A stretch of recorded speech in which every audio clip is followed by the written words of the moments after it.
Bonjour à tous et bienvenue dans cette vidéo consacrée à Power Query.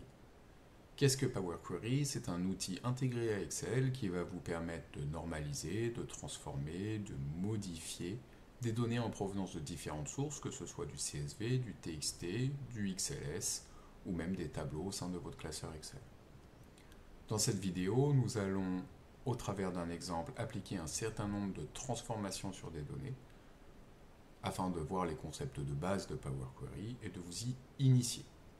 N'hésitez pas à mettre des commentaires, j'essaierai d'y répondre le plus vite possible. Basculons dès à présent sur notre exercice. Nous avons ici un tableau de données avec un ID, des noms et des mois. L'objectif va être d'arriver à cette structure de données à partir de celle-là et ce de manière automatique. Donc qu'est-ce que nous avons fait? Nous avons transformé les colonnes janvier, février, mars en ligne pour chaque personne. Nous avons supprimé les lignes vides et nous avons mis des majuscules à chaque mot. Enfin, les valeurs vides ici ont été remplacées par des zéros. Allons-y pour ces transformations. Je vais dans mon tableau, je vais dans Données, à partir de tableau d'une plage, puisque je suis au sein du même classeur Excel. L'éditeur Power Query s'ouvre. Cet éditeur Power Query est très intuitif, puisque l'interface est extrêmement bien faite avec beaucoup d'opérations disponibles. L'accueil ici va centraliser des opérations en provenance de transformer, de l'onglet transformer, de l'onglet ajouter une colonne et de l'onglet affichage. À gauche, vous avez le nom de la requête qui a été appliquée et sur quoi elle a été appliquée. Donc sur le tableau 1, nous avons fait une requête. Vous retrouvez le nom de ce tableau ici. Les étapes qui ont été appliquées. Une barre de formule qui va vous montrer comment est-ce que Power Query sait ce qu'il faut faire, c'est-à-dire finalement c'est un peu comme dans la barre de formule Excel où vous marquez égal recherche V. C'est le langage propre à Power Query qui s'appelle du langage M. Nous voyons qu'il y a déjà deux étapes qui ont été appliquées. Regardons la première source qui est égale à Excel Current Workbook, donc mon classeur actuel. On va aller récupérer le tableau 1 et on récupère son contenu. Automatiquement, grâce à l'intelligence de Power Query, cette étape est générée où il va nous détecter le type de données. Donc là, nous voyons la formule utilisée. On va transformer le type des colonnes avec sur quoi nous allons appliquer cette transformation sur la table source. Qu'est-ce que c'est que la table source? C'est l'étape précédente qui est une table. Et ici, c'est la liste sur laquelle je vais appliquer mes formules. Mes transformations. Donc ma colonne ID, je le transforme en integer, donc en nombre entier. Ma colonne nom en type texte, janvier integer, février integer, mars integer. Alors, c'est parti maintenant pour les différentes opérations qui nous intéressent. Donc tout d'abord, nous voulons supprimer ces lignes vides qui ne servent pas à grand chose. Je vais donc aller dans supprimer les lignes vides.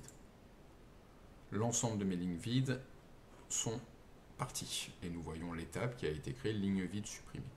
Ensuite, je veux transformer ma colonne nom. Je veux mettre des majuscules partout. Je vais donc dans transformer, format, première lettre de chaque mot en majuscule. Et nous voyons ici que Jean-Marc, Jean-Michel, Bertrand, Toto se retrouvent avec des majuscules. Nous voulons également retirer tous les nuls et les remplacer par des zéros. Je clique sur janvier, j'appuie sur Shift, je clique sur mars, ça me sélectionne mes trois colonnes. Je fais toujours dans transformer, remplacer les valeurs. Je cherche la valeur nulle et je cherche à la remplacer par 0.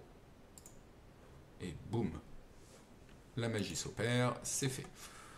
Enfin, dernière étape, je veux transformer mes mois qui sont en colonne, je veux les transformer en ligne. Donc je veux dépivoter mes colonnes en ligne. Dépivoter, c'est mettre des colonnes en ligne. Pivoter, c'est mettre des lignes en colonne. Là, je veux dépivoter.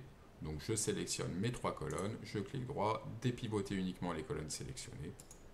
Et boum. Je commence à avoir une structure qui se rapproche énormément de ce que nous voulions. Dernière partie, il faut juste que je renomme mes deux colonnes, puisque nous avions dit que nous voulions une colonne qui s'appelle mois et une colonne qui s'appelle données.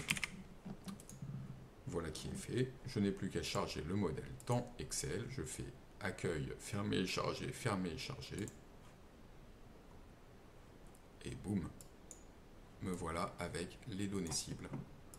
Regardons si l'actualisation se passe bien. Je vais mettre de nouveau, je vais mettre Barbe à Papa.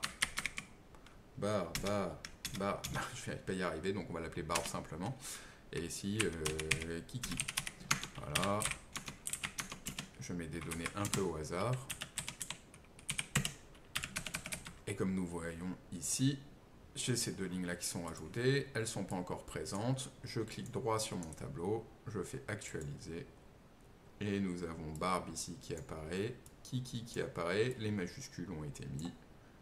Notre structure de données est comme attendu. Voilà pour cette première vidéo, j'espère qu'elle vous a plu. Si c'est le cas, n'hésitez pas à vous abonner pour ne pas manquer les suivantes. À bientôt!